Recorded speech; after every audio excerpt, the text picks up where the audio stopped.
Welcome to In All Things. Here at Loyola University Chicago, we call ourselves a diverse community seeking God in all things. Join us for a series of thought-provoking and engaging conversations with ramblers across many areas of expertise. We hope you can join us in a process of discovery and inspiration as we all expand our perspectives. I'd now like to introduce our host, our Vice President for Mission Integration, Claire Noonan. Hello, everyone, and welcome to In All Things. What a joy it is to welcome our guest today, Dr. Cliff Shultz, the Professor of Marketing and International Business at Loyola University Chicago's Quinlan School of Business. Dr. Shultz's work is rooted in a vision of marketing as constructive engagement, and we'll talk more about what he means by that in a moment. His research and teaching reach across the globe and work in post-conflict societies like Vietnam, Bosnia, and Iraq. And he also works on projects addressing sustainability and social responsibility. He leads the Fratelli Tutti project in collaboration with Jesuit universities and the Vatican's Dicastery for Integral Human Development, which explores how Pope Francis's call to universal fraternity can take shape in business, policy, and education. It's a real joy to welcome you to the show, Cliff, and thank you for coming. Thank you. My pleasure. So I want to start right in with your teaching because you are preparing actually for one of these trips, this time I think to Vietnam, Cambodia, and Thailand. And one of the articles I was reading about your work has a student describing her experience of the course in this way. It says, when he takes you somewhere, get ready because the depth of context and conversation is going to be unlike any other. So I wonder, Cliff, if you can have us tag along for a few minutes on your trip and talk about what is at the heart of these conversations like no other that you're having with your students. Well, firstly, let me say you're welcome to join us on one of these trips. I've had Jesuits, other faculty. So give that some thought going forward and you can experience it yourself. This is a course that emerged from my research, my core research 30 plus years ago. And I never thought about making this a course, but I had some students, again, 30 years ago when I was presenting the initial findings in a class. Professor, have you ever thought about maybe taking students on one of your research projects? And I must confess, I hadn't, but it seemed like a good idea and we experimented with it. And now it's institutionalized 30 years later at the Loyola University Chicago Quinlan School of Business. And it proves to be transformative, I can say without reservation, to a person over years. And I think because it's part of my research life and I go to this part of the world and other parts as part of my research, and I meet people on the ground and I work on tangible projects that are intended to help people there, to work with American institutions, principally Loyola, of course, but others. And I have a good network there, people who like to work with us. And if I may say it, it's a course that you simply would not have access to the things and people that people get to see and experience in this course if you did not enroll in this course. And so as just a few examples to take students through Benton Market in Ho Chi Minh City, down to the Mekong Delta, to teach people. I'm a bit surprised we still have to teach people about the horrors of the Cambodian genocide and how that still affects that country, and go to a Killing Fields memorial and meet survivors. It gives one a sense of connection with humanity, and I think more importantly, a sense of social obligation, whether it's to go back to Cambodia or Vietnam or Thailand and to work with people on a project, which many of the students subsequently do, or to take some of those really important empathic lessons back home to Chicago and do it across the street in Streeterville. There are people there who have issues. We have homeless problems, we have violence problems, not on the scale of Cambodia and other places, but places where we can apply our marketing toolkit to help people and help societies. And so on all those measures and on all those fronts, per the student that you quoted, and there are many others, frankly, who share similar sentiments. It's transformative. It's rewarding to teach. And I'm pleased and proud of every student who's participated because they've all gone on to do very good and important things. So maybe we can go a little further into what you mean by the toolbox. So your work, as I said in the intro, Cliff, is really about bringing marketing to assist in the healing of society and the recovery of society who have been through these traumatic episodes in their history.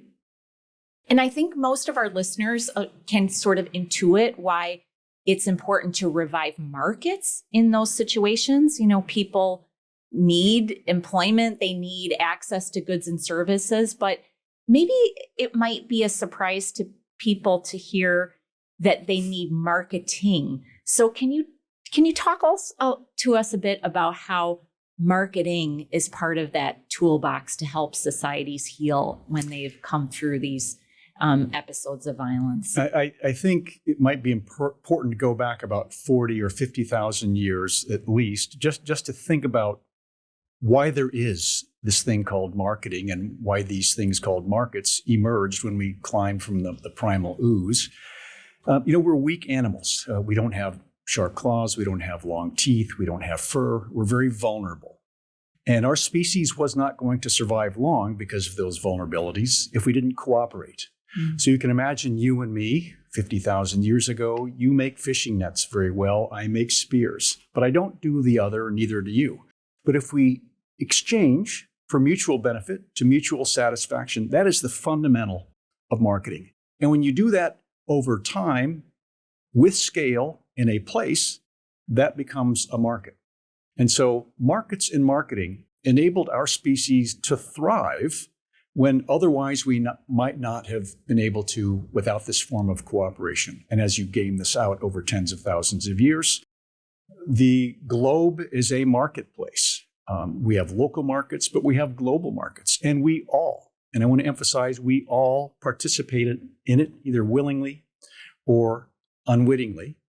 And so it's of existential importance. I have a class session early on in my Marketing 460 class, which just ended. And I said to the students, you would be dead if it weren't for marketing. And they sort of are surprised. And I just ask you right now, look around this room. All of this is a function of marketing.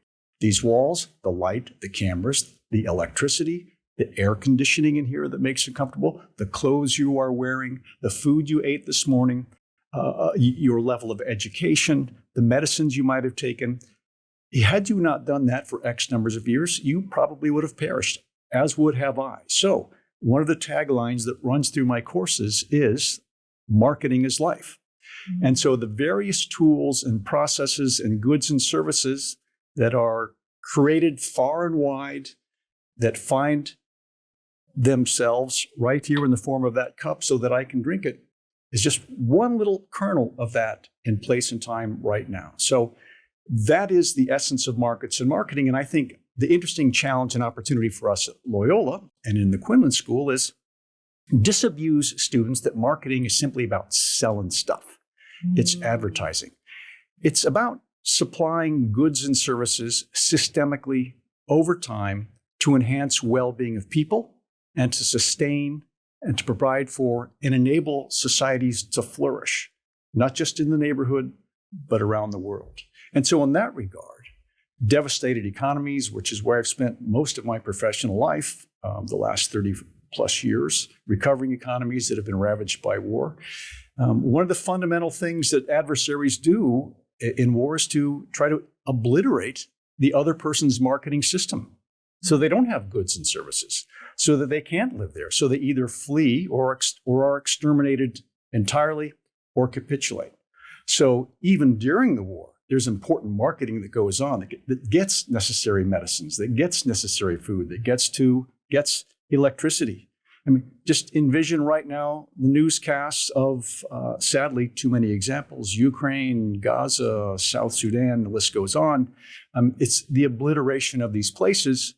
And so we need to get goods and services. We need marketing to get them there, either in that place or the organizations that made those goods and services to take into those places. We need marketing there to rebuild a just and sustainable and an inclusive and a fair market economy so that people over time actually, if not forget, they can forgive and cooperate. And I can give you many examples of places like that where I've worked, the Balkans, Colombia now, and the list goes on. Yeah, maybe. Can you give us one story, Cliff, of how this constructive engagement of marketing has shifted a culture or a society that's made that turn from the ravages of war and that sort of violent, competitive destruction of society into a peace-building reconstruction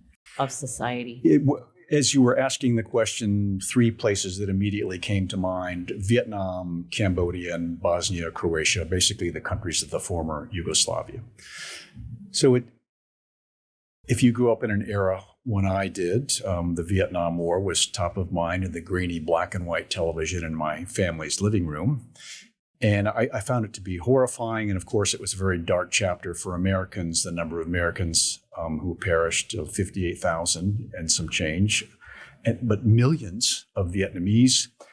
Clearly a tremendous falling out, a ostracism, an embargo, a non-negotiable, apparently, opportunity to reconnect, but through constructive engagement, choosing to interact with the other, precisely because we disagree, precisely because there are problems, to figure out ways that we can prosper through trade, through marketing activities.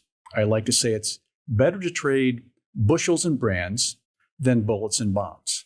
So over time, Vietnam had what was called the Doi Moi policy in 1986, which was a shift from a command economy, a non-marketing economy, because they were literally starving. This supposed socialist utopia could not provide basic foodstuff. Vietnam was importing rice during that period. It's sort of hard to imagine that the economy could be so dysfunctional that it had to import rice. But when they shifted to the market, they were a net exporter of rice and one of the 2 or 3 largest exporters of rice in only 3 years.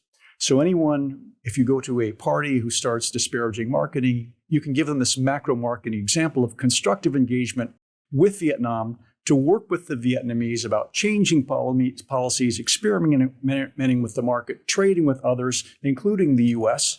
And if you fast forward to the year 2025, the number of things, if you were to go on this course with me, which I hope you do some year, you will see the American brands on the street. You will see young people practicing their English. You will see American language schools. You will have kids talking to you who know the music and want to study in the US. And you will find Americans in Vietnam who love the country and enjoy it. And so it is a true transformation via constructive engagement. And again, I could go into Cambodia, which was an even more severe situation where it was through the Khmer Rouge and Pol Pot, the complete evisceration of a market economy and the marketing institutions and the marketers in it. All the intelligentsia, all the merchant class, all the aristocrats either killed in the killing fields or they fled the country. A complete economic and cultural lobotomy. But sometime later, a change in policy, a shift toward the market, constructive engagement, trade, a remarkable transformation in both those countries. And most importantly, the thought of the killing fields ever occurring in Cambodia is inconceivable. I would like to think the thought of America and Vietnam ever going to war again is inconceivable because our marketing systems are so intertwined. It is such a win-win exchange dynamic between the two countries. Why would we want to? Even hypothetically, if we didn't like each other, it would not be in our best interest on both sides of the Pacific to have hostile interactions again. So that is the essence of constructive engagement. And my thesis has been, is, and always will be, is that marketing is indispensable to that process. The shared development, delivery, exchange, and consumption of goods and services. That's what marketing is on a systemic level. Talk to me about that, the marketer, and how, as an educator and researcher, you are shaping the marketers of the future. So I teach marketing, as you know, and as I think I said, we just finished our Marketing 460 class, which is the basic marketing class for MBA students, graduate students here. And they want to learn about selling stuff. They want to learn about branding. They want to learn about advertising. They want to learn about what we historically have called the 4 Ps of marketing: product, price, place, promotion. And we talk about all that. But fortunately, I'm at a Jesuit school. We talk about the responsibilities of those products and those pricing and the communication. How is that product used? How is it disposed? Is it good for us? What's the supply chain like? Was it just so many factors that we call a macro marketing level that the marketer, I believe, a responsible marketer, a thoughtful marketer, an Ignatian marketer, has to be sensitive to the externalities of beyond just that product, price, place, and promotion to sell a thing, or to advertise a thing, or to promote a thing, or to brand a thing. And that resonates with our students. We have a lovely selection artifact here. We get students here who want to learn that, or they're at least open to it when they get in the class and they fully embrace it. And so you quoted the student earlier who actually, I met her firstly in that class, and then she took my Southeast Asia class and then had her experience, which you've quoted. That is wonderful. So in addition to the kind of perhaps surprising way in which you lift up marketing as a profession and as a force for social good and for constructive engagement, Cliff, I think your resume also lifts up the role of the church in an interesting way. I think it's probably unusual. People might not think of the church as a social institution that is helpful in developing markets. So maybe could you talk to us a little bit about the Fratelli Tutti project and your interaction with the Dicastery for Human Development and how that got started, what you're up to? Sure. Yeah, I have to say I didn't set out on this stream of research because of the Christian nobility of it, which I've discovered as I've been immersed in it. Clearly is there, and the opportunity to basically put some teeth into Matthew 25, right? Yeah. And so, and I've not always been at a Jesuit school. I've been here 15 years, but I was at other places, very secular.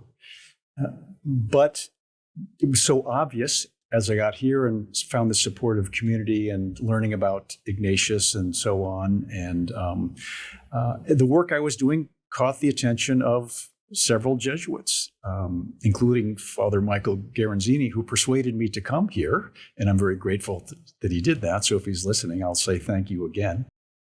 And so I started going to some of these Jesuit conferences as well. And a scholar who was, I believe, the director of the dicastery you mentioned earlier for integral human development in the Vatican, through another fellow who was a co-author, and I'll say his name, Father Nicky Santos, who is now at Creighton, and he's part of the business school. Yeah. He and I have been working on some projects, and he said, hey, Father Che, Dominic Che, who was the gentleman at the dicastery, wants to meet you. We want to talk about this and just explore common interest in what we can do.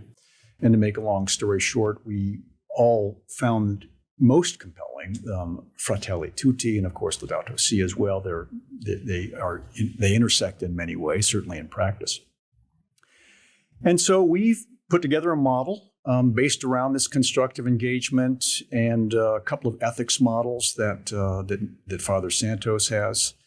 And we've been going to conferences to start an empirical study, including as many Jesuit colleges and universities that want to be involved, to measure the extent to which people have even heard about it.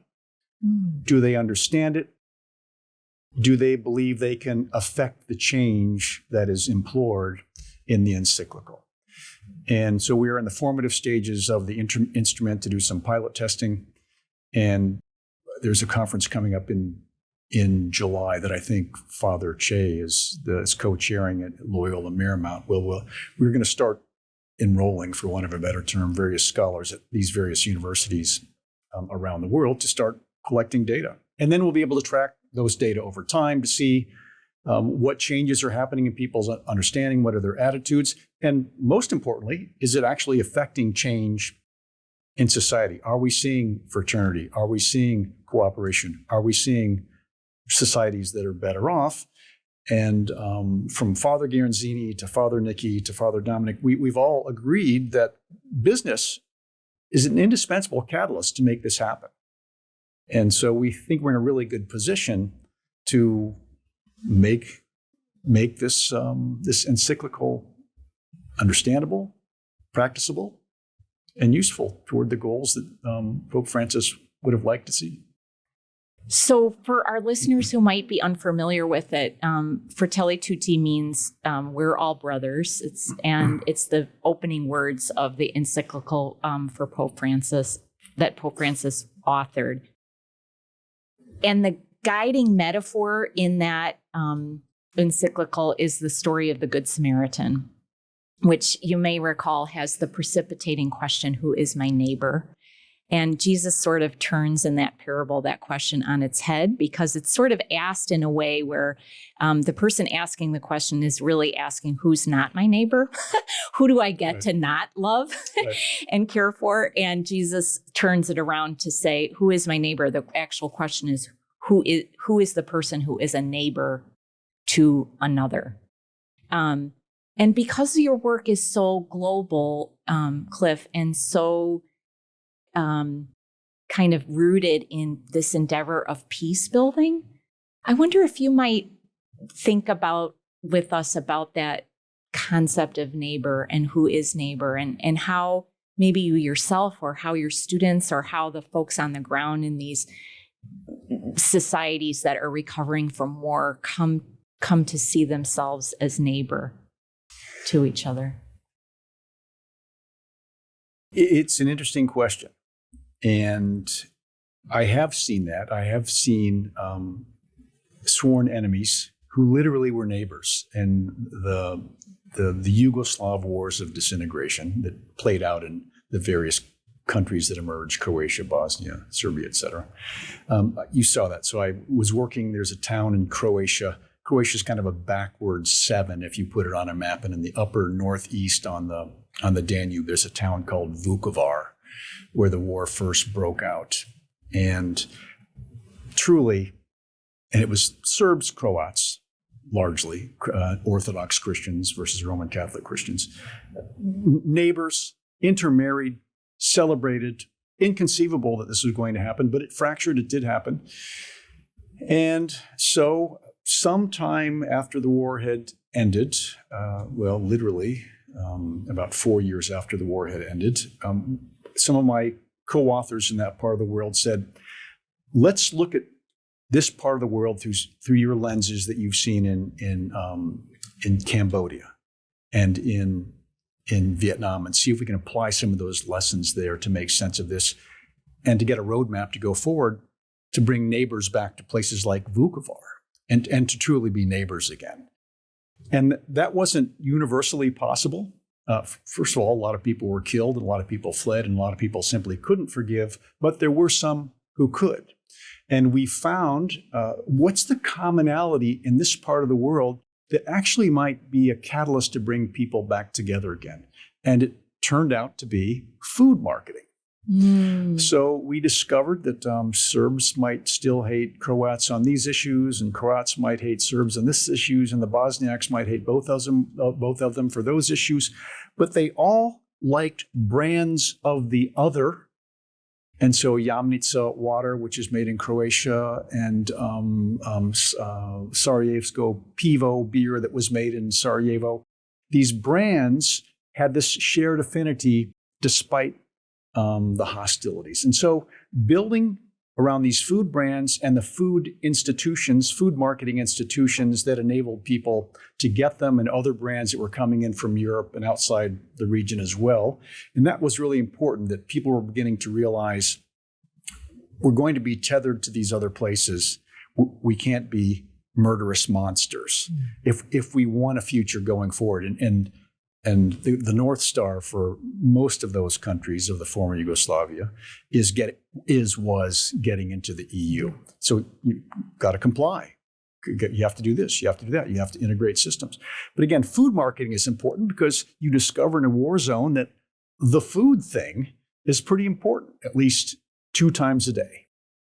And so, so various food marketers popped up and distribution centers popped up. There's a fascinating article that I've co-authored with a couple of Croatian friends on what was called the Arizona market in northern Bosnia, where in this fallow field, all the factions came together, even during the war, just to trade stuff. And it was agreed no fighting at the Arizona market.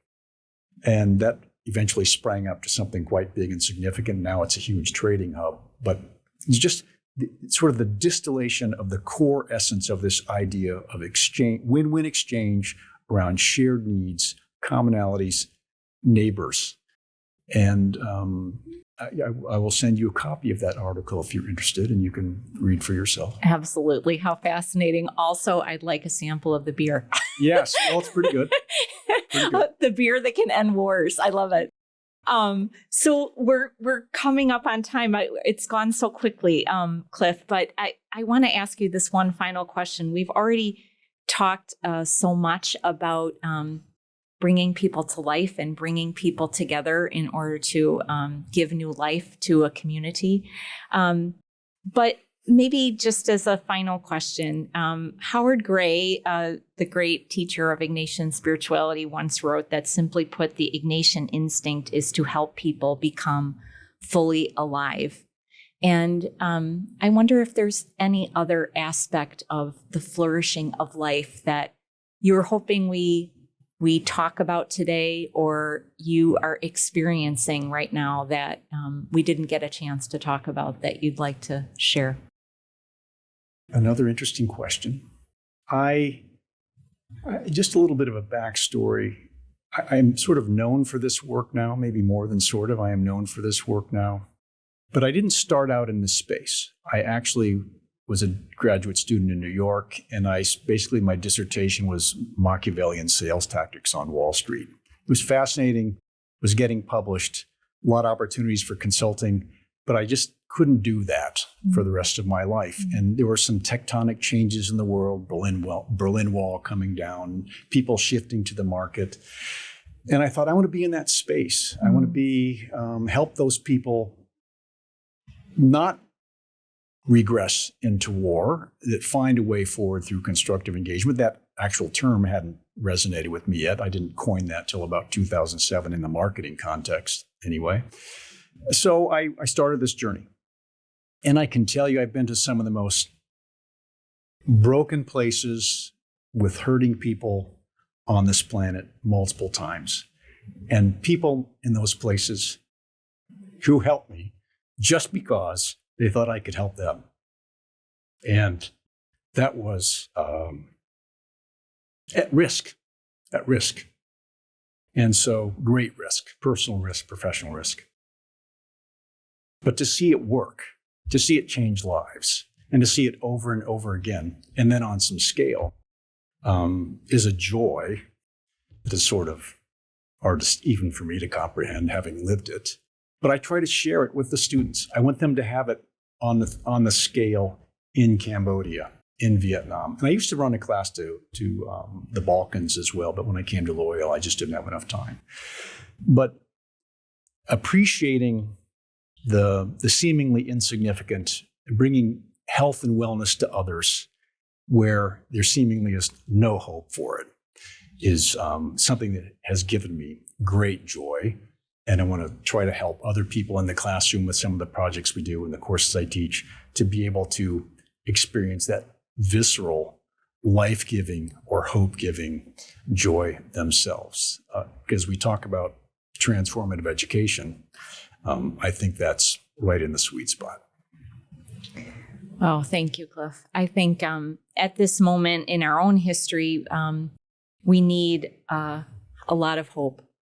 We need places to anchor our hope. And actions to anchor our hope for a different future.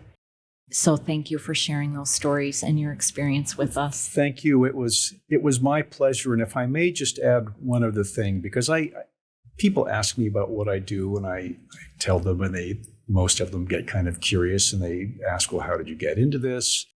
And I could never do that. And I tell them, look, when I was 30, if you'd have told me I would be this guy going to Vietnam and Cambodia and Iraq and the list goes on, I would have thought this person needs psychiatric care. I couldn't even form the cognitions, didn't have the imagination to envision it. Yet, excuse me, here I am, right? And the stories and other stories you've heard. So I always tell the students, you don't have to think about how do I be like this. Just continue to be curious. Seize opportunities. Keep your eyes open. And you don't, as I said earlier, or alluded earlier, you don't have to go to Cambodia or Bosnia or Iraq. You can go around the corner in Chicago and change people's lives and bring joy to people every day. And I strongly counsel that. And you can do it with your marketing toolkit.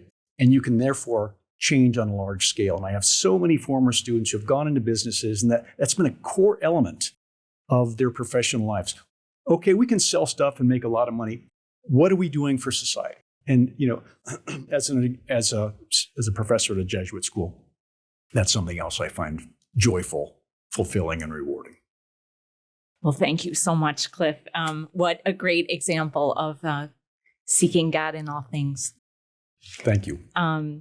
For our listeners, thank you for joining us. You can find this and other episodes on Spotify, YouTube, and Loyola University's Ignatian Heritage website.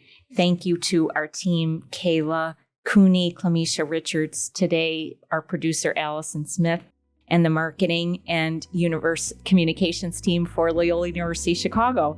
Until next time, keep seeking God in all things.